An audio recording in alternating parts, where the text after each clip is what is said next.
Welcome to YouTube Live.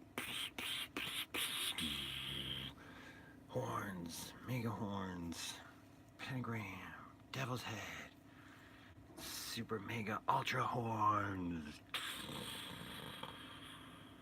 Locked in. That's gonna be my intro. There's gonna be like sound and music, and it'll be all like a driving, jaunting thing. No, I don't have any music I can play on in the background. I feel like everything that I play is gonna get pulled, or it's gonna be like an issue. So I gotta figure out some neutral music I can play in the background. So hi, welcome to my rambling, my hour-long rambling.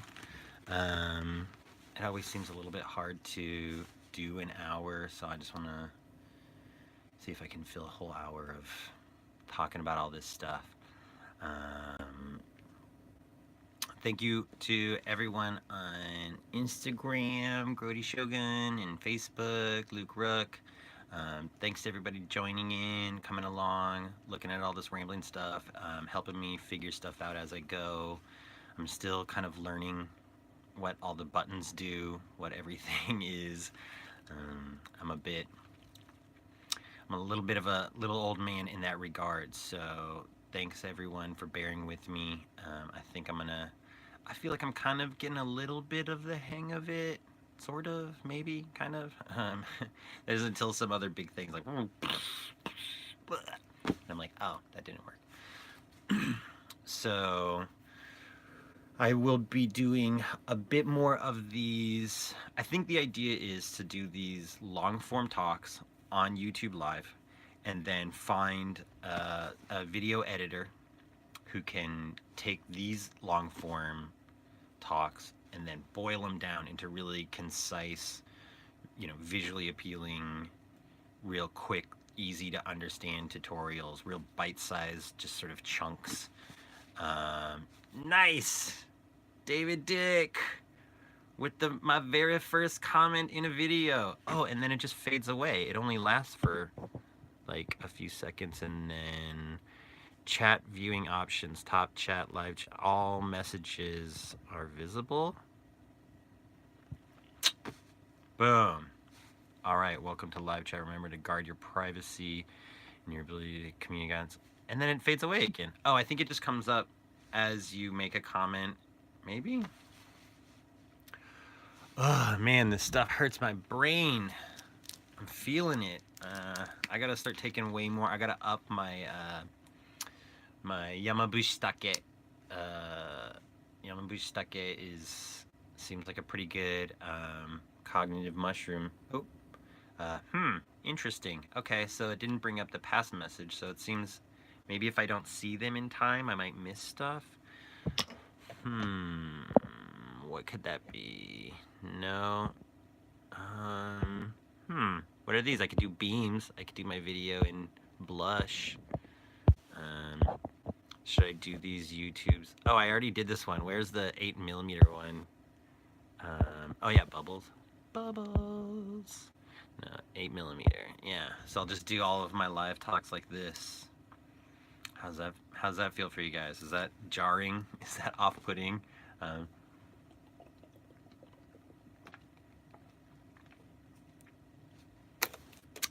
drinking the strong stuff today. I'm hitting the strong sauce for you guys today. Yeah, none of these are normal's only gonna work because I gotta show pictures or I gotta show stuff in their true colors. So, oh well, no 8mm video. So, yeah, I don't know. Some messages such as potential spam may not be visible.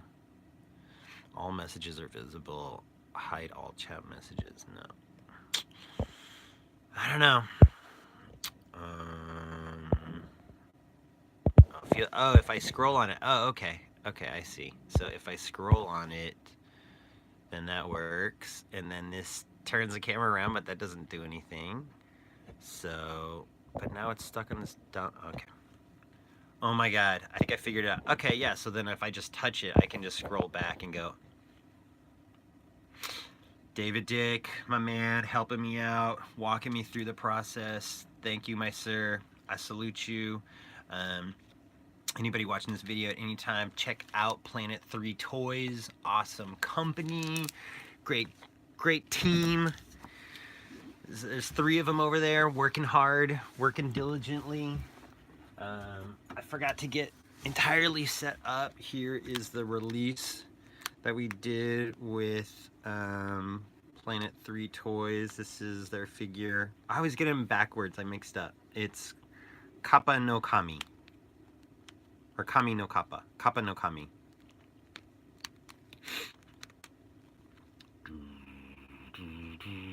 So I don't know how well this camera can pick it up. I don't know. Maybe I gotta find I gotta give me a better camera, y'all. But, you know, I like really went just sort of ape on this paint. This is one of the more labor intensive types of work. It's very similar to the Kappa no Kami. There you go. Kappa no Kami. So he's, you know, Kappa, your standard good guy, or megalithic Kappa. I really like this guy. He reminds me a lot of the Daikon dude in the elevator. He's got that kind of like feel to him.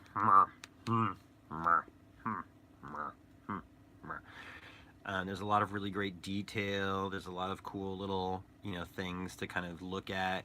And that's why I just did this like really weird, I super thinned out the turquoise and kind of splashed it in. No, actually first I did a very, very thinned out black, like a super, super washed out black. And then on top of the black, I did a super washed out turquoise. And then over that, then I just did all of like my hand brushing. I laid out all my details, did all the brown, and then I went in and did yellows and then whites. I did it all in here, just kind of like hidden, just put a bunch of color in all these little main focus points. And then I went over it with Mr. Super Clear Gloss. So it's got, the whole thing has just like a kind of a wet sheen to it.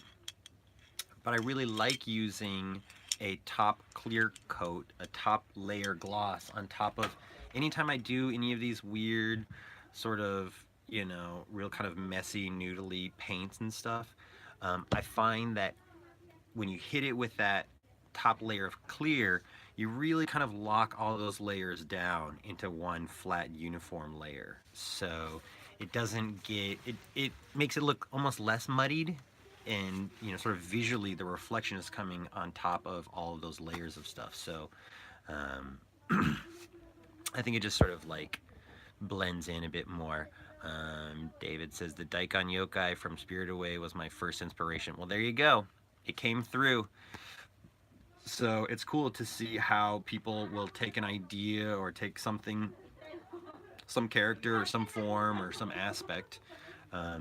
Sorry, there's a party across the hall.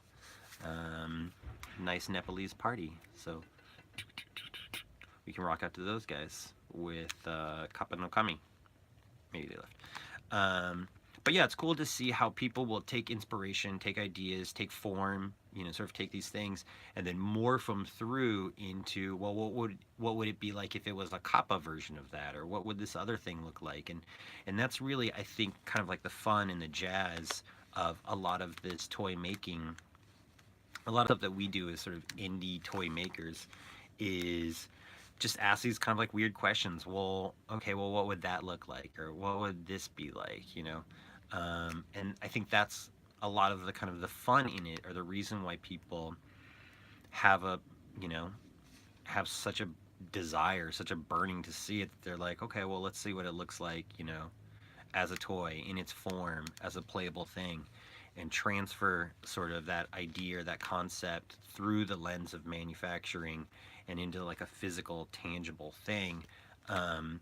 You know, it shifts, it will shift. It'll shift on the, who's ever looking at it, their perspective of it. you know, as opposed to you telling them the idea, or you drawing the idea, or you making a sculpt of the idea. You know, when it goes through that line of manufacturing, it just it I always get this wrong. Transmogrifies. It's one of those that just sort of hits your brain, and your brain's like, nope, nope, I'm not doing it. And you're like, come on, brain. So how to paint, or paint away. Let's see. I'm gonna try to do these sort of overall tutorials that walk you through from start to finish, how to do these camos. I did a last video was laying down just the base colors.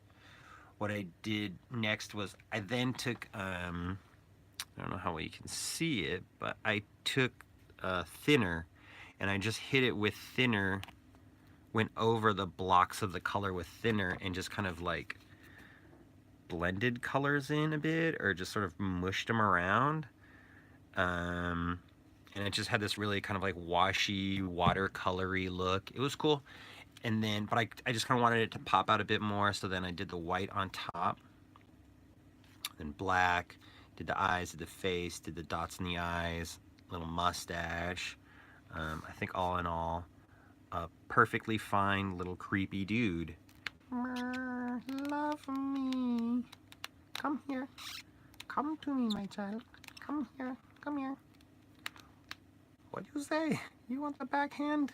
So this guy is like, he's like, he'll bring you in, come to me, and then he'll give you the business, that back end business.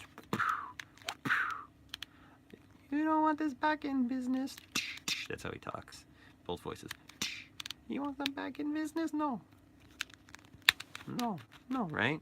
No. Okay. Okay. I'll just do videos of that. This will be like ASMR of just me like sounding out some little scripted story between Fredo and his older brother, Giuseppe. Hey, what? No. You? No. Me? No. Them? Hey, you. What you look at? Me? No. Them. Oh. Who? Them.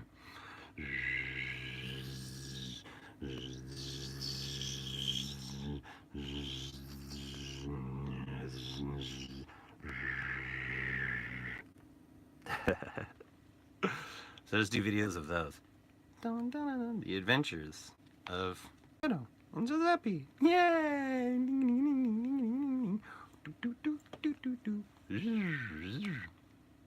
There you go. I'll start, I'll do a toy line of these, so we'll just make them, that's like the regular character, so you can get them like as a comedy duo set. There you go. That's how spitballing works. That's how all the ideas come from. Futzing around, just farting around, playing around, dicking around, standing around with your dick in the dirt. I think it's something, an adage my dad used to say. And I was always like, what? Why are you standing? I don't understand why you were standing around with your dick in the dirt. I mean, I knew that it was like, I knew he was saying you're not doing shit, or you're not doing anything, or like, you know, get the lead out or whatever, but I was just a little bit like, all right. That's how dads talk. So it's great to transfer that over to all you guys, you know, standing around with your dick in the dirt. I made this guy, love me, I'm a baby. I need to put in the eyes. Love me. I see you. What? What? What? What do you say? What? All right, hopefully I sufficiently freaked everyone out. It's funny because whenever I show people these toys, especially Japanese people, their answer is always, oh, kimoi. You know, which is like, ooh, gross. It's like a guttural action that I get from I don't know. It's over 90% of Japanese people that I show. It's actually quite rare for me to show a Japanese person my toy and have them not go, Kimoi. And if they do like it, they're like, yeah. You know, and I'm like, oh, dude, you're a dirty weirdo. You know, and I'm like, okay, you guys are my people. David Dick, thank you. Good night. Please enjoy your nightmares. Please have visions of Giuseppe and Fredo dancing. If you wake up tomorrow and you start like you had, you know, some Giuseppe and Fredo bouncing around in your head, dude, send me a message. Let me know. I love those guys. I realize like I just have to like if everything you show to people is gonna be like, oh, gross, or like, oh, weird, or like, oh, you know, it's just like you just do that balls to the wall, you know, like see just how far the line is out there. If you just sort of noodling around in a room is like, whoa, you know, you're like, all right, I'm invoking an emotion. Like, let's see, like, I mean, I don't want to do anything like insane. I don't want to like, you know, break people. I want to be, you know, positive and hopeful and optimistic and stuff. But I do think that like making toys or any of this process, all this manufacturing stuff, really is, um, you know, just you doing your questions and answers, you asking stuff, you doing things that elicit a response, and then how you interact with that response. And in that way, it really is kind of like a dialogue with the greater part of humanity or a broader part of humanity. In the same way where you would have, you know, a relationship with a close friend or a relationship with a coworker, through manufacturing, you develop a like a relationship with the, you know, the people collecting your stuff or the people looking at your things, or you know, friends and families, or just as you exist in the world and somebody's like, oh, you're on Instagram, oh, I'll follow you, what do you do? And then they just see what you do and they're like, okay, you know. um, so yeah, get weird, I guess, is my message to you all. Get as weird, get as outside of your comfort zone as you can from time to time. Kick the tires, see what weird looks like, see if it works for you, see if it doesn't. I hope that in showing these different painting tutorials, that it'll give people a wider idea of possibilities, just a broader idea of different techniques or different things that anyone could try out, either to the full extent in the way that I show them, or dial down and do it in parts, mix and match in ways that I do things that artistically my mind wouldn't normally think to go that way. But hopefully, in seeing all these different techniques laid out, it can help give you kind of like a jump start on painting stuff, painting weird stuff. Sorry, I really needed to drink more tea before I started this live, but I was under a time constraint.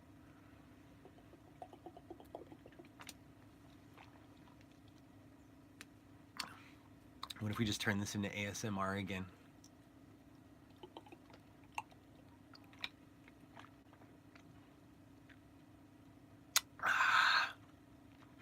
I mean, just doing that, that'll kill at least a minute.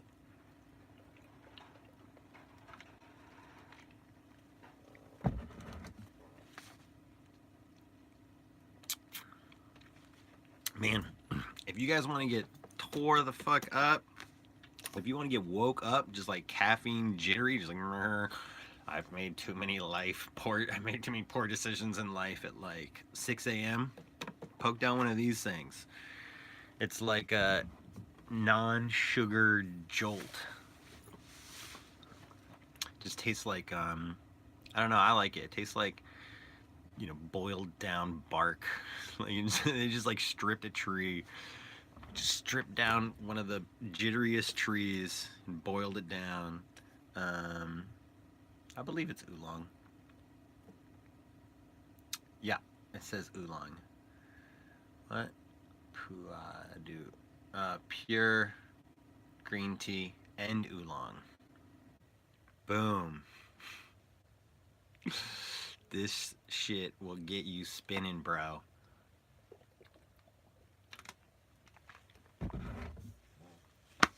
I gotta pace myself on those. If I drink a whole one, oh, my guts are just like. I have been doing a lot of like intermittent fasting or just eating in ways that are in line with intermittent fasting. So maybe that would be stuff to talk about on YouTube videos as well, or talk with people about how that works. Got a question. David Dick says, haha, before I hit the hay, can you explain why clear vinyl needs to be pulled at certain temperatures or how humidity affects your painting? Great question, David Dick. There's two parts here. Why clear vinyl needs to be pulled at certain temperatures or how humidity affects your paint. Well, clear vinyl has other added solvents in it, and those solvents make it much softer, just a much more delicate product, and it's much more susceptible to sort of the environment that you're in. So on really humid days, the vinyl, as it's cooking, is actually pulling the moisture into the vinyl, and so when you pull it out, it just looks cloudy. Um, the it just doesn't look clear. So different humidities and different temperatures can really affect the way that that vinyl performs. And a lot of times it's just, you've just like all the factories, we've all done it enough to where we're like, maybe today will be okay. And then it's just, everything you're pulling just looks like garbage. And you do that enough times and you're like, today I'm not even risking it. I mean, everybody, all the factories will all keep a temperature and a humidity gauge in them so that they're aware of what the humidity's like, what's the temp like, and how is their equipment and how is their raw goods, how is that stuff going to interact, which really can be applied across the board. The paints that you use will react differently during temperatures, during different humidities, heating up vinyl, cutting and assembling. I mean, all the stuff can have, is has somewhat of a reaction to the environment that you're in. So if you just think about like how different it is cutting a toy on a cold day and how different it is cutting a toy on a hot day, you know, vinyl, it all sort of goes through all the way through the strata. Did I cover all of that? Certain temperatures or how humidity affects your painting. So I think I may have covered those. I mean, I would also say humidity affects your painting on an airbrush. When you're using an airbrush, you're, the compressor is pulling air into a vacuum chamber, and then that vacuum chamber is then pushing air out as you're using it. And so there's a fan that's drawing air in to create the vacuum, and it's pulling all of the moisture in.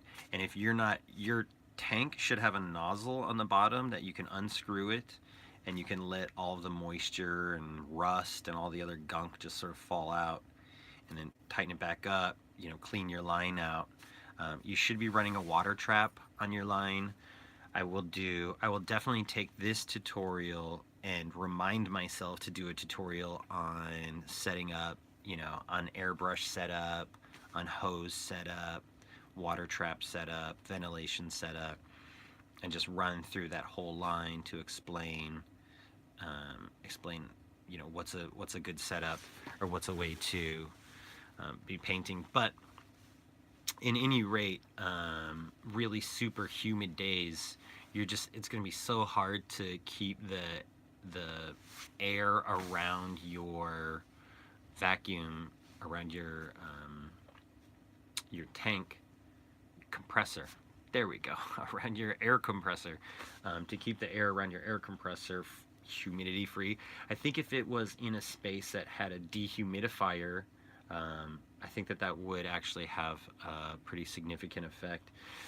I can, let's see, we can look past all of the gunk and clutter. You can see there's a lot of projects going on at once. But in here, so here's where I sleep. I'm Doraemon, and then down in there is where the air compressor is. And if this was just one all closed off space and there was a dehumidifier under there, down in here, then the air all from here to there is all the air that the compressor would be taking out. So I believe that that would work. I just need to set that up. I'm actually looking at setting up a whole new factory. And so this is a great opportunity to kind of spitball with people about this idea that I have, which is I want to put together, you know, kind of think of it like a Kickstarter program, but it wouldn't be through Kickstarter. It would be through a dedicated website. And on that website would just have, you know, purchasable, you know, things that you could buy. But all of those things that you could buy would be different tiers or, you know, groups of toys. You know, if you're a collector, it could be some, you know, like a year subscription that would be like, it will include, you know, definitely one from each of these things, and put it together so that it would actually be like cheaper or more cost effective. As a collector, we could even do like do them in specific colors. Maybe, you know, message out to Dagoberto, you know, might be our one and only customer, but do them all in red, you know, or do them all if you've got a glow collection or you've got an all black collection, or, you know, things like that. So I'm going to be putting together these programs that are for collectors, but then also I want to make it like a tiered system so that it reaches the broadest group possible. So I would also be reaching out to the people that want to get into toy making and have a buy-in program where they would be, you know, buying in and investing into that project. And we'll just keep it sort of like a running tally of monies coming in. We'll have a whole sort of list of what all needs to be covered. You know, what our total costs are for getting a factory up and running, for getting all of the infrastructure laid in, doing all the stuff that like we really, as a company, we really have been wanting to do, but it just takes the capital to get all that stuff kind of like dialed in. And once everything's in place, you know, then you're just running a factory.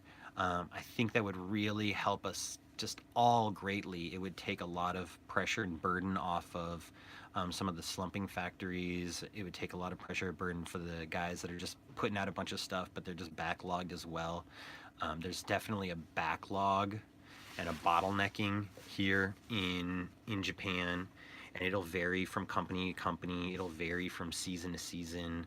But I think putting in, you know, a dedicated, dialed-in factory for not only the people that I work with, but anybody that you know, wants to get into Sofubi, wants to try stuff out, having just a bit more of a streamlined and dialed in sort of route or path. I think it's just going to make things just so much easier for just the whole toy community across the board. You know, my other goal is that also people will look at it as a community, as part of being a member of this community, being tied into this community. And, you know, it'll help me do more of these videos. It'll help me do tutorial stuff. It'll help me explain things in a much clearer way. And ideally, we can all, you know, collectively grow and learn, start implementing all of this stuff, implementing these things that I talk about into your routines, finding where all this information fits within where you are as a brand, where you are as a collector, where you are as a human. I'm gonna dial it all in. I'm gonna cover it all. And so hopefully with doing this sort of program to bring in that capital that we really need, especially coming out of the studio fire, coming out of health stuff, and just we're plugging along, but we are going to put together, I think, a really interesting package that hopefully anybody watching this is going to have at least something that that'll interest them, and they'll want to be a part of. That's my goal. I appreciate all you guys. I appreciate everyone out there that has been supporting us, getting us through. Just everything has just been amazing. And we always try to do right by the community. We always try to sort of like be positive and do the best that we can. But I think sort of across the board, just this whole community is really fractured, and it's having growing pains. It's having a hard time. There's frustrations. There's just a ton of stuff that makes it just grinding. There's world issues. Anytime old 45 likes to fire off some tweets, those ripple effects can go all the way around to all the way over here where manufacturing is, and shipping and costs and stuff like that. So I'd like us all as a community to be better aware, be more resilient, be more mindful. Through this awareness, be able to make educated decisions, be able to understand really what it is that you're doing, where your time's going, how you're using it, how you're processing it, what's your return on investment, what's coming back to you, and where's that balance? Is that stuff, is it falling in place, or is it missing the mark? Are you missing the mark? Are you whatever's holding you up, what zig can you zag to zigzag out of there? So hopefully, as we kind of go through all of these little talks and tutorials and stuff, we'll touch base on just about every aspect of what it takes to get an idea to market, and then what you need to do with your idea once it is at market. And all through that path are a lot of different hats that you'll have to wear, and just all different kinds of choppy waters that you need to navigate. I find, for me, it's best to be able to think as far ahead through and really troubleshoot as any and every issue that you think might come up, and try to sort of not only plan for the best outcome, but then also plan your design to be as have as great a chance of a return that matches up with whatever your business is structured at.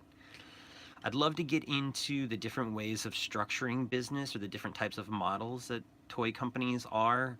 I feel like that's more of like a sit down, I need to draw it out, illustration, map it out kind of thing. I don't know how well I could describe all of the different ways, because there's kind of different, it takes your brain to kind of go, oh, this means this, so if this is A, this is B, this is C, this is D, and sort of laying those out in those sort of linear motions, I think, work best with visual aid. But I would love to do that. I would love, talking to people, the differences between being a small indie maker, the differences between being a wholesaler, a licensor, or a licensor. I mean, there's just a ton of different models in which you can arrange your business, you can arrange your manufacturing needs, you can arrange, you can get everything sort of matched up.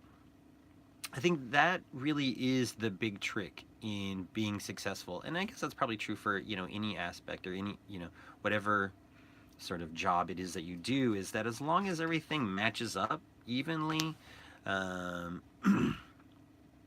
you can expect a good outcome, or you can expect that it's not going to totally hit the dirt. You're not going to be standing around with your dick in your hand. um, but yeah, just looking at sort of where you are as a company, where you are as a brand, where you are, in your life, what is it that, what are your needs? Are your needs being met? Are they not being met? What are changes you can do within your life to better meet your needs, to streamline your environment? Um, I know that's coming from a guy who just showed you total chaos over there like 10 minutes ago. I get that. I understand that. Being in this small space that I am due to circumstances, it's like it's like messy Tetris. I'm just constantly moving stuff back and forth, but that's how I'm able to just like keep kind of getting all this stuff up and out in as timely of a manner as I can. And until I get into a bigger space, it's just gonna be like that. So there is an urgency, not to harp on this Kickstarter thing, but there is going to be a bit of a timeline, or a bit of expeditiousness that I'd like to look towards, or that I'd like to keep as a goal. Obviously, things change. Steel's going up. The cost of steel's going up in Japan, so my costs keep rising. So this is actually the very worst possible time for me to be building a factory. But I feel like if I don't just put my stake in the dirt now, in some capacity, it's just constantly, this has been a idea that's just getting pushed back year after year after year after year.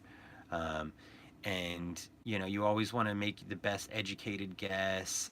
Had I have had this sort of oomph and drive and power that I have now a few years ago, hey, we might be having a different conversation. But I didn't. I wasn't. It's taken me a long time to get here. Um, you know, Now we're here. I feel like I've got a goodly amount of insight and information I'm happy to bestow upon all of my faithful and diligent viewers, just like you. Thank you. I'm sorry. I'm still getting all of my technology hooked up, but I will be compiling all the questions that I've gotten, and I'm just gonna do a deep dive DM thing, and because there's just a bunch of great questions, a lot of great stuff, and I think we can also use a lot of those questions to kind of make little tight tutorial stuff or touch base on little condensed stuff as well. Other than that, I really want to. I know I keep saying, but I do. It is in the very foreseeable future that we will work out a set date and time that I'm going to be on here, and we're going to have that just be the same day and time. Same bat channel, same bat time, same bat channel. And so hopefully, if people are kind of like Pavlovian, sort of keyed in to know if I'm around between this hour, this guy is going to be talking at least. Maybe it can change. Maybe I can do longer ones. Maybe they're 2 or 3 hours. I really want to start bringing people over here, different artists, different people I work with, get them in here and just have a little back and forth banter, a little bit more, just hear how two people working within the industry chop it up. Any sort of specific lingos or any things that kind of come up, I think will not only help us all kind of figure out what all this lingo is, because it all gets sort of mishmashed or mixed up or used in kind of like all these different ways. So I think just as we talk more, as we have a dialogue more, as we have these conversations of what does sofubi mean, is it sofubi if it's not made in Japan, and hearing what other people's takes are on that. So you're not just hearing, just only my soul lone rambling voice. And maybe I'm completely off. Maybe the shit I'm talking about is totally, completely different from the guy down the road doing whatever, or the person the next town over, or the artist, in Osaka or Nagoya or whatever. Maybe all these people have a completely and totally different slant, which is perfectly fine, and really just sort of talks more upon my point about get the information and find out what works for you. Find out what fits into your brand. Find out what fits into what you're doing. Match those things up. Make sure that, if you're selling oranges, you bring in oranges to wherever you go, you know. And if you're selling people just a weird bill of goods, but it's trickled down to some weird thing, fix the trickle. Figure out what's tripping you up. Figure out what's messing you up. It's is somebody slowing you up? Is somebody holding you up? Fucking, are they expendable? Can you move them? Can they move out? Can they get sent to a different department? Are they good people but are just burdened and overworked and just feeling the weight and strain of all of that? You know, who knows what's going on? But I think through just having a better understanding and knowing where, if you have a question, where your question can be diverted to, or who would you even bring something like that up to. um, a lot of times we're all kind of trying to tiptoe or tap dance around whatever weird thing is jamming us up or holding us up. And I'm not quite sure who we're doing a service to by doing that. So, for me, I just find I try to get the sort of the clearest picture of what's going on, the clearest idea of what it is that, what's happening around there, and is there room for me to have empathy? Is there room for me to have sympathy? Is there room for me to understand why these situations are the way that they are? Um, is it because of my doing? Have I, imposed my will, or have I pushed these things in that have now created this synergistic issue or this other thing that happened? Um, I feel very fortunate in being able to have people around me that are the mirror shining back at myself to remind me, had you not have pushed it through in that way, we wouldn't be where we are in this way. Um, I'm constantly any in all of manufacturing, and it's really spilled over and transferred into my life, but I'm constantly looking at when anything goes sideways, what did I do to make that happen? What was my involvement in that? You know, and if it was just a completely random, just out of nowhere, just a haymaker, you're Randy Johnson throwing a pitch and you hit a pigeon. If it's one of those, you're just like, chalk that one up to all right. But man, you'd be surprised 9 times out of 10, you can find where your fault is in something. You can find your complacency, your complicitness. You can find your sort of involvement throughout all of these things. We as humans tend to leave detritus around us. We tend to leave our, dust is made up of us. All these things are sort of, we're all floating around each other. So, that's a bit of a rant. I do try to think in terms about when I'm talking about this stuff, how this stuff applies not only to specifically toys and manufacturing, but how it can also apply to other people's lives, or how sort of universal all this stuff is. Really, it's not that, like, I don't think that through manufacturing I've gained, some amazing clairvoyancy, but through sort of doing these things, it gives you an insight to how one system works. And from understanding how one system works, it's much easier to extrapolate how another parallel system works. And then in finding those sort of parallel lines, how other systems work. And so, I love doing these. I love painting stuff. I love talking about this stuff. I'd really like to start talking about the cooking stuff that I'm interested in doing as well. I did Taco Tuesday for 6 Tuesdays in a row. I've since stopped. I'd like to start that up again. I'd love to do a cooking thing, either vegan meal, vegetarian meals, mixed meals. I pull a lot of different flavors and ideas from all the different cuisines I've grown up around from living in the U.S., living in Tucson. You know, eating a lot of Sonoran food, living in Taiwan, living in Japan, eating in Thailand a lot, and sort of pulling all those different ingredients and those flavors and making all these weird hodgepodges. In a lot of ways, you know, it's the same thing as making this guy, you know, which is just, what if I do this? Well, how does that react to that? Well, what if I do this? Well, how does that react to that? And you just kind of go back and forth with this kind of question and answering until you end up with something where you're like, okay, there you are, you know. Um, and so I learned that in cooking by sort of taking that idea of how I paint, of doing things sort of in these stages, thinking through to where I kind of want to be at, and then just sort of testing and checking, looking back and getting feedback. Do I want to go this way or do I want to go that way? And then layering.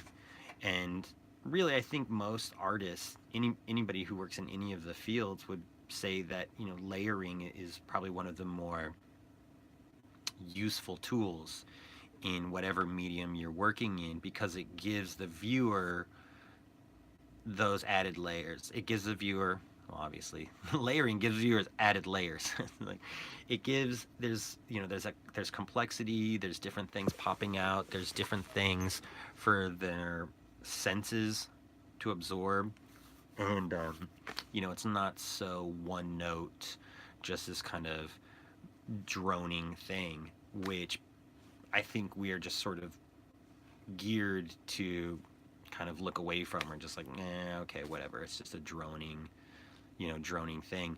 There are a lot of us in life who are just in drone mode. I get it, you know, you're just like, okay, whatever, droning, droning, droning, droning. You know, you're just like, you and I are the drone.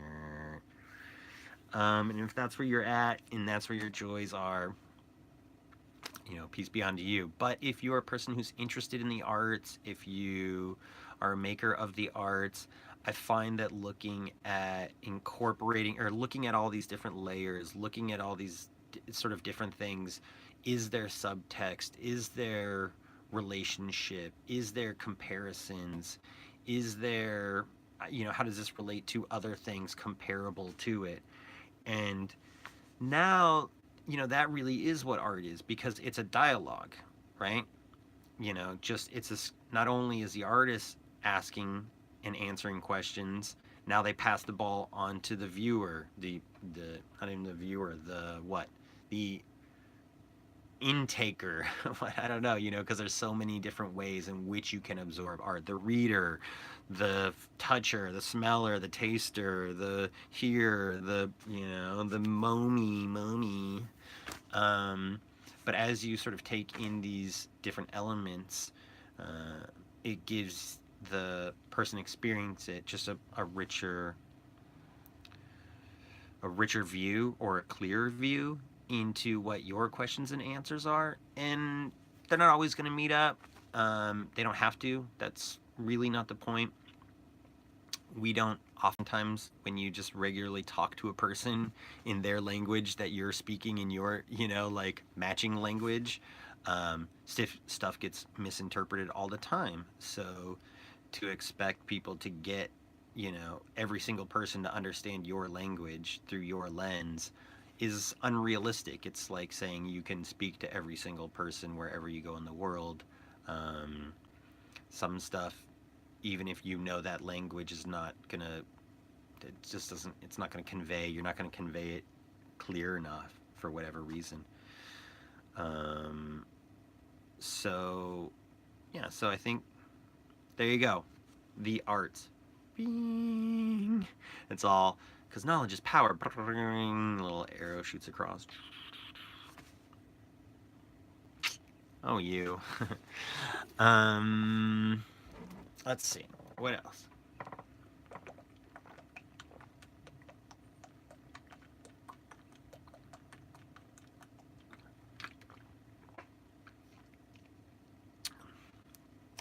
I forgot to buy 2 different teas. I only bought the super strong Kiki and the nuts tea. So I got to take these like power frat guy chugs of them. I just get so thirsty talking, like doing this, like just rambling. I understand it works for a person listening to it because all of those long pauses or all of those long breaks and make you go, but I'm trying to keep it concise. But man, I do get parched.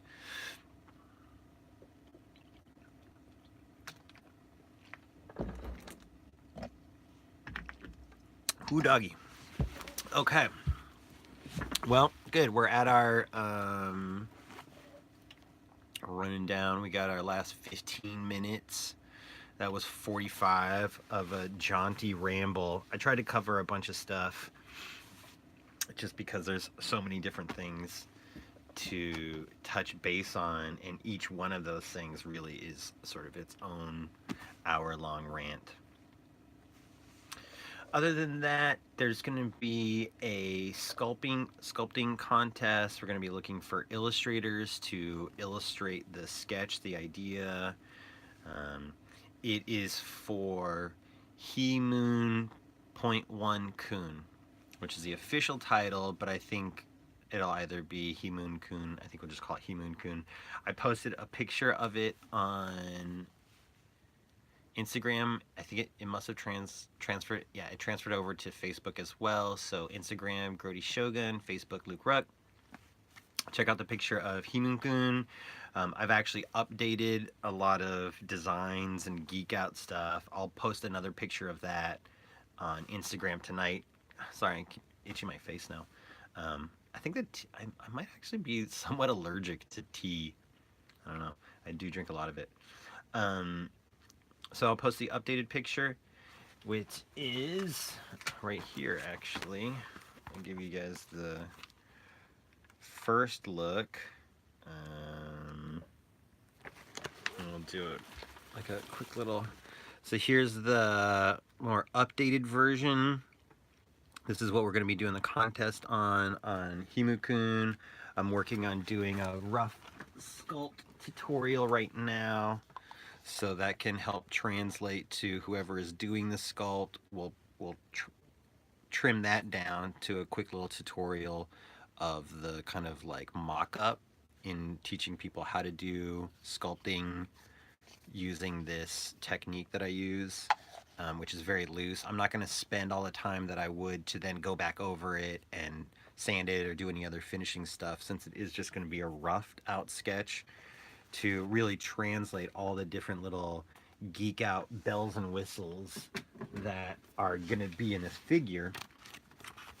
You know, the idea is that I want to start doing a handful of these figures that are way more interactive and have all kinds of little tricks and doodads and whatnot in them. So there's things like, you know, this visor that goes up and down. I've showed this before as well. Little visor that goes up and down. It'll have a little antenna gun that comes out. He can hold in his magnetic hands. The chest plate will open, and there's a little guy inside who you rotate from his turret little wiener gun, which is this piece. Here's the little turret wiener gun, and then there's a guy. So that piece is actually going to run through the center of the whole thing. And then there'll just be a little cutout in here for him to fit inside and rotate around.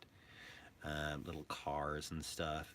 So there'll be all kinds of little doodads and boobops, and then hopefully the person who we end up picking to do the sculpt not only can look through all of these and look at the rough mock-up, but then hopefully can come up with their own ideas or their own changes. Here's the second one. Oh wait, I think I got a... Did I get a message? Did I get another one? Oh, I got another message. Kinky Eyes says, has Sofubi historically only been produced in Tokyo? Very good question, Kinky Eyes. I've touched base on this a handful of times, but I'm happy to do it again. Has Sofubi historically only been produced in Tokyo? The history of Sofubi is pretty interesting. It started as an American invention, And then during occupied Japan, labor in Japan was much cheaper, and the US businesses were incentivized to send business to Japan by exploiting them for this cheap labor, but under the guise of, well, we're helping them rebuild their economy. We're helping them rebuild. And they sent Japan a ton of fucking work. I mean, they just really were just like, all right, man, you guys want to make cheap shit? Here you go. And Japan was devastated, you know? Japan bombed twice, but prior to the two big bombs, there was a ton of all these little bombs and just all this really malicious shit, fire bombings and just really horrific stuff. So them coming out as a nation of like, let's just get it done. And I've talked to guys, I've worked with guys, or I've talked to guys in factories that are in their 70s, in their 80s, who told me directly, we would have orders of 1 million tin toys, and we had 6 months to make it, you know? And they, you know, he said we would sleep in the factory. We would eat and sleep in the factory to hit these deadlines, to make these crazy numbers, because they wanted the money. So they would say, okay, well, how much, you know? And so America was like, it was pennies on the dollar. You know, America was buying the stuff so cheap. They were just like, okay, fine, you know? And they sent a ton of business there. And what happened was, you know, during occupied Japan, I mean, Japan was, you know, obviously it was definitely fractured. And as the U.S. left Japan, now there's a bit of a vacuum, or there's a bit of a safety net, or there's a bit of kind of like there's a pullback, and Japan is really looking like, okay, you know, we've got some money in our country, you know, we've got some semblance of sovereignty, you know, and as they're building and rebuilding, you know, it builds up from there, and so all of these industries really blew up. You see you can see it sort of, you know, throughout cultures where there's sort of this time to rebuild after, you know, war and all these things, the way in which they bounce back. And it is very outside of the box and very creative. But within Sofubi made in Japan, you know, Sofubi really took off from one of the factories that I work with. They had said that their grandfather had worked with when Barbie was pulled during occupied Japan. And so when when those jobs then went over to China or shifted to somewhere else, or when they looked at having their own product that they could then have complete and total control over, sell as a Japanese factory to Japanese people through the Japanese market. You know, now what happened? Now they're looking for content, you know, and so that owner at that time started making Japanese Rika-chan, which is the Japanese version of Barbie, who is half French. Um, at that time, you know, there was a very I think Japan looked outside into other cultures as being cosmopolitan or having some other sort of, you know, first world air of them. And so I think Japan kind of idolized a lot of that stuff. France, ironically, America, but really, you know, British, you know, culturally.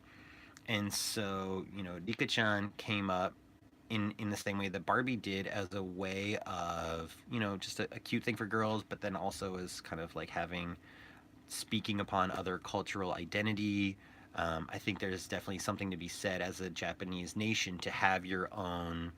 Okay, this is your branded doll. This is your dolly, you know, and your dolly, yeah, she's mixed, but she's Japanese. You know what I mean? And so that like kind of like cultural significance, um, I think had it really what cemented it. That's a bit of a line. The other one is from early children's toys, you know, from Godzilla, from Ultraman, from these sort of TV shows and movies. Now there's factories that are pulling soft vinyl from occupied Japan, have these factories, um, and so there are innovative. companies that popped up that said, we'd like to license the toys to make these figures from these children's shows. And so we want all of the toy stores and all the shelves to have these toys on the shelves for little kids to play with. And so Sofubi came out of that American invention, soft vinyl. But what you do need to keep in mind is that soft vinyl in America was crude as shit. Look at early American soft vinyl. Look at early toys. A lot of the stuff is still around. Some of the stuff is all disintegrated. It's garbage. Um, the vinyl is a complete different texture. It's a complete different composition. They could pull around all of these weird different shapes. It was super, super soft. Part of that softness is what really helps it deteriorate when it's in the sun or just get all jacked up. But what Japan did and what Japan tends to do really well is take an idea and look at, well, how can we refine this or how can we improve upon this to make it, hold up, look good, look appealing, be affordable, and really go through all of that infrastructure. And that's what they did to an extent. Keep in mind, early kaiju is rough as shit, but that's the charm of it. That's why people like it. That's why kids liked it, because it was just a weird little brightly colored monster. They weren't looking at bubbles. They didn't know any different. It was like, man, compared to whatever toy you would get from America, think of that thing, just a crisp, shiny monster, right? And so that imprinted young Japanese minds. And now those guys are all, in their 60s to 80s or whatever, I mean, depending on whatever group you were in or, however that affected you. Um, it became just a part of the zeitgeist, a part of just everything, the ephemera around you. There was monster movies on TV, there was monster movies, there was monster there was monsters in movies, there was monster in TV, there was monsters in toys. Kids were geeked out on it. It was kind of like American and the astronauts, or sci-fi, or look at American monster kids. And that was just the only difference is American monster kids grew up with Creature and Frankenstein, whatever. Japanese monster kids grew up with Godzilla and Ultraman. So that's another sort of like tangent that really took Japanese sofubi down. I guess we could probably deep dive, and I'm sure we could find other ways. I think probably a third way would be it was a profitable source of income for a lot of people, and you could buy into a factory relatively cheaply. Culturally, historically, Japan has always had these little factories that people have in the front of their house, and they make a screw or a bolt, or they make a chopsticks, or they make a whatever, and they just have a little, either that's their full-time job, that's a side-time hustle, whatever it is, but they just make stuff within those factories. So, historically, Japan has always had a kind of a factory manufacturing mindset, and at that time of that big boom, where Japan was really, doing a lot. There was money was moving around. People were a bit more safer, a bit more comfortable. And as all that stuff really started to develop in the what is it, 60s, 50s, 60s? I mean, I think it all kind of, the Godzilla movies came out in 50 something, 55. I'm not super great on all my names and numbers. I'm a broad stroke kind of guy, but anyway, all of that stuff came out, and then it just naturally just started bubbling and bubbling and bubbling and bubbling. So as those different factories started producing stuff, there was supply, there was demand. It was a growing thing. You saw a ton of shops pop up, and I've gone to a bunch of old factories where I've seen closed factories where they ran it for 40 years. I've seen factories where they're still running it 40 years later. And there's all kinds of stuff that can be made in sofubi. There's fishing lures. people still make sofubi fishing lures. There's all other kinds of applications, sex toys. It's a different composition, but it's the same manufacturing process. Handles on tools. It's used in a wide variety of stuff. It's used in insulation. It's used in all kinds of when you go to the big vinyl factory and they show you the catalog of all their different catalogs and how that stuff is used, it is fucking expansive. But anyway, those smaller factories are able or were able to really, work within the supply and demand. And as the general public sort of wane or distaste for kitschy little, nudie cutie toys or little, you know, bank toys or whatever, all this little ephemera stuff kind of went away and people were buying it less and less. As culturally there was a shift, now all those factories started to feel the supply and demand wither and shrink in. And that's where we've seen this sort of like ebb and flow. But I would say that that early wave of early adapter factories really helped push a lot of that stuff. So I think that covers it. Let me see. Well, no, the funny thing is that doesn't actually even cover it, but you've got a bunch of questions going on. It doesn't cover it because has sofubi historically only been produced in Tokyo? While I do cover upon that, also it I think talks about is sofubi a Japanese invention, or is sofubi mean only made in Japan? And those would be some of my reasons why I would contend that sofubi equals a Japanese product, and anything outside of Japan would not fall under sofubi. It would fall under either soft vinyl, ABS, PVC. There's a ton of different other molding techniques. Metal mold techniques. There's a ton of different material you can use. They all are generally oil based, but in different compositions will give different hardnesses, elasticity, all of that stuff. So when you say sofubi, you're talking about a specific type of vinyl that's used under a specific molding process which dictates the shapes that can and cannot be pulled out. So I would say that yes, sofubi is Nihonsei. So let's touch on some of your other questions. Kinkai says, is it possible that there are defunct factories spread around the country sitting unused? Yes, there most certainly are. Just as there are unused treasure troves of things throughout the world. Wherever you live, Kinky Eyes, I bet there's something amazing in an abandoned place not that far from you. Kinky Eye says, cool stuff. My daughter loves Nika-chan. Yeah, Nika-chan's cute. Kawaii desho. Then you ask, what are your thoughts on what seems to be small-scale self-produced... why is it fading away? What are your thoughts on what seems to be small-scale self-producers?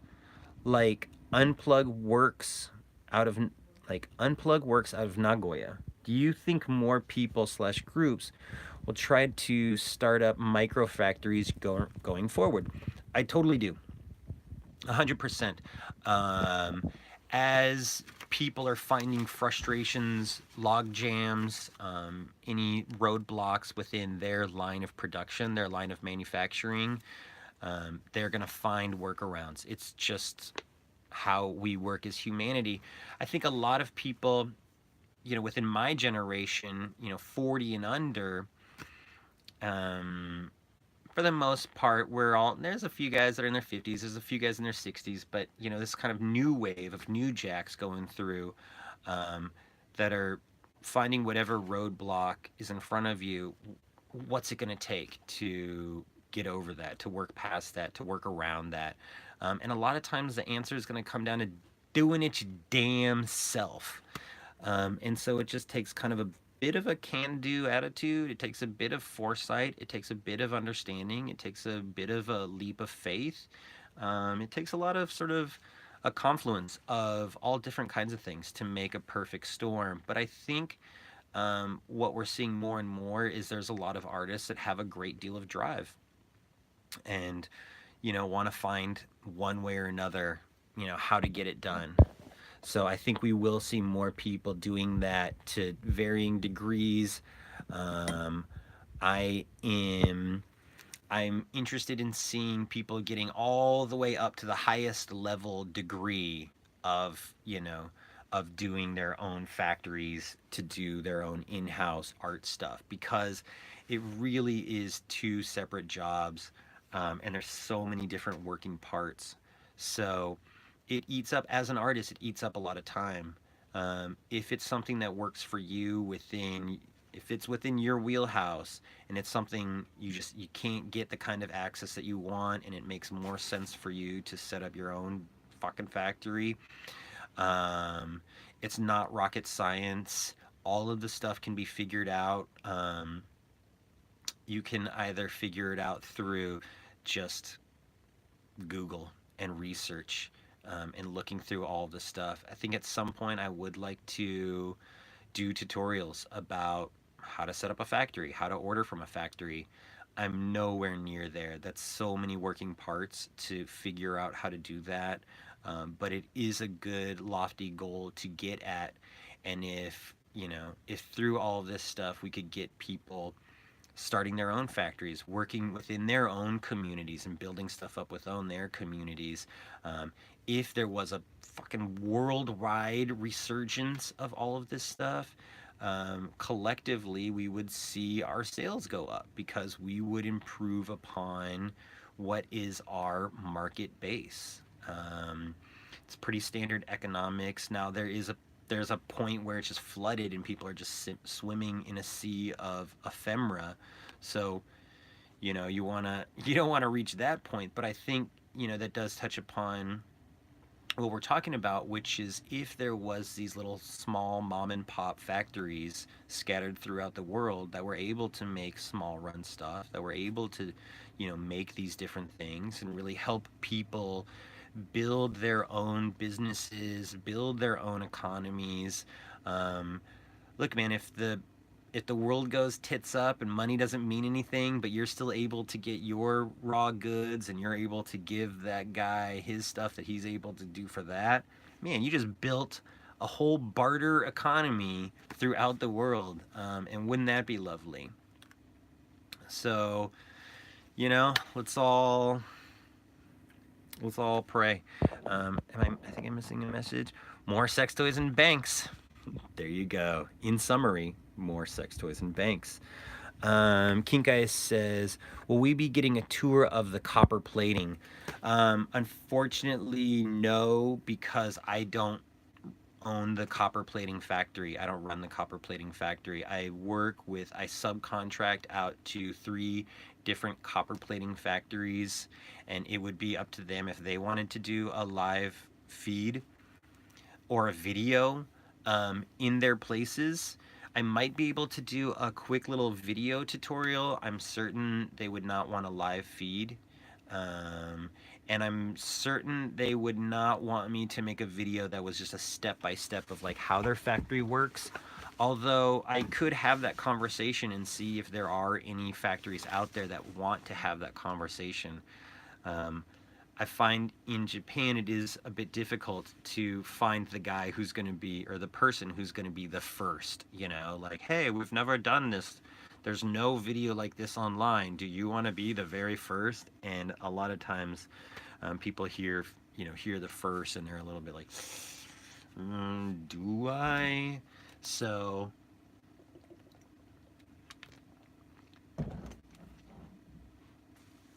a workaround that I am thinking about is, if I set up my own copper plating, metal mold making factory, I could then bring everybody along for the ride, and you guys could watch, through, maybe if there was like, maybe if we set up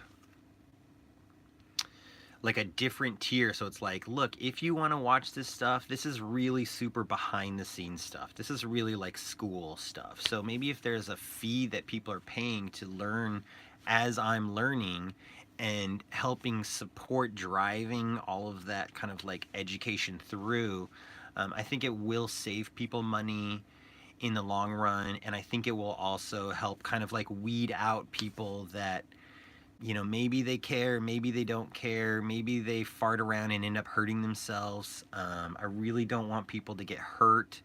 I really want to be super careful, because there are various dangers in all of this stuff, and I don't want to trivialize it or make it seem like so easy or just like anybody can do it.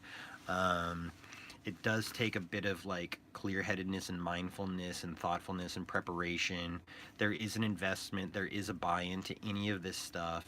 Doing all of this stuff has upfront costs, and a lot of times when you're at a factory level, you know, the numbers that you're getting back are, you know, in the thousands. They're average out in the thousands, and so you're working in these sort of like chunks of, you know, investment. So I think doing like a master class, like, you know, behind the scenes subscription thing that just really does that deep dive on here's exactly what we're doing, here's exactly how this works, I think would really help. If people copy the video and post it somewhere else, or if they upload it in other ways, I mean, I don't know. I guess it's a thing people could do. I'm not sure. Um, Kinkai says, seems to be the more mysterious element of production, Grody Skillshare. Yeah, well, there are different groups that handle different stuff within this line of production, and some groups are more upfront and more, you know, on the the interface, the face level that touches the line between manufacturing and customer. And it's that interface makes it much harder for customer to get all the way back into where all the other stuff is made. um, some people are reclusive, some people are shy, some people are overworked, overburdened. There's a ton of different personalities, there's a ton of different people on the other end who you would not, I mean, I would not normally talk to just a huge amount of the people I talk to if I wasn't doing business with them, if I wasn't driving out to where they're at. They would never see this shiny white face just walking across their front lawn, you know? Um, and, you know, anybody who's wondering about, wants to see all this stuff, if you came to Japan, you would never even find their places. They are so remote. They are so off the beaten track. They are such an inconvenient place to get to drive to. They're in these little pockets of area, and once you're in the pocket of area, it's kind of easy to get around to a handful of all these different factories and stuff. But man, just walking out to one, you know, just getting out to one is it's a half a day minimum. Minimum is a half a day. But you know, if you got to hit up a bunch of different factories all at once, it's a full fucking day. You just kiss your day goodbye, buddy. Um, it would be cool though to do a live video, like a full YouTube live that's like 8 hours long. Just like, I'm gonna be on for like 8 hours straight. Come in at any time, but I could like wait in the car while the other factories are doing stuff, and I could just be sitting there like answering people's questions, reporting back if they have any interest to like do a live feed or not. I could fart around, I could fuck around, do like some weird shit. It would be crazy to just like fucking talk for 8 hours straight. Oh my god. I need to like do some like, I need to moisturize. I need like a little humidifier. I need like we'll set up like, you know, in the car or whatever it is. Like I'll just set up a little dome, just a little safety dome. I'll be like,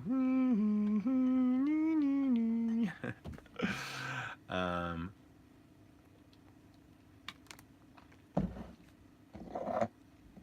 right. So that should, that's a good idea to touch on. That should cover it. We've gone over an hour.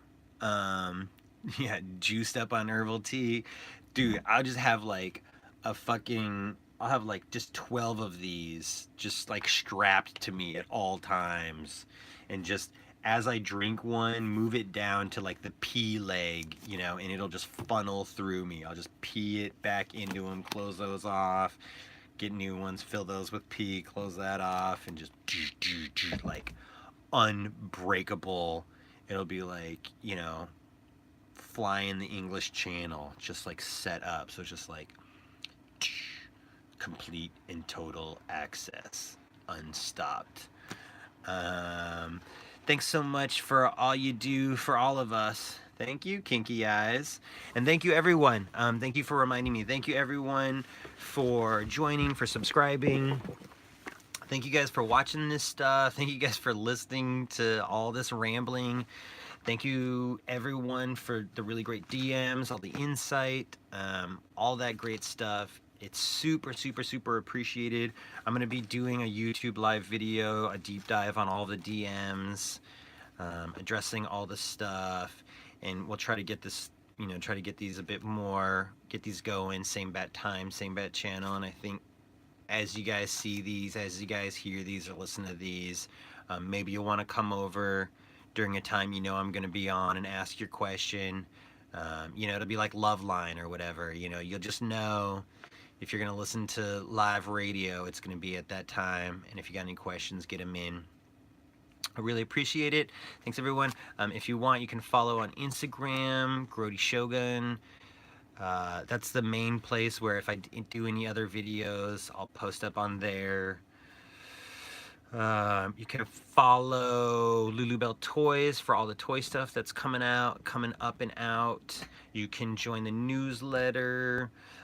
You can, you know, just buy our stuff, you know, shower us, make it rain, you know, just shower us in all of your adoring love and attention. We appreciate it. All jokes aside, thank you, everyone, and I'm stoked on stokedness. Let's all be stoked for eternity. Rock on, everyone. Have a great day. Bye.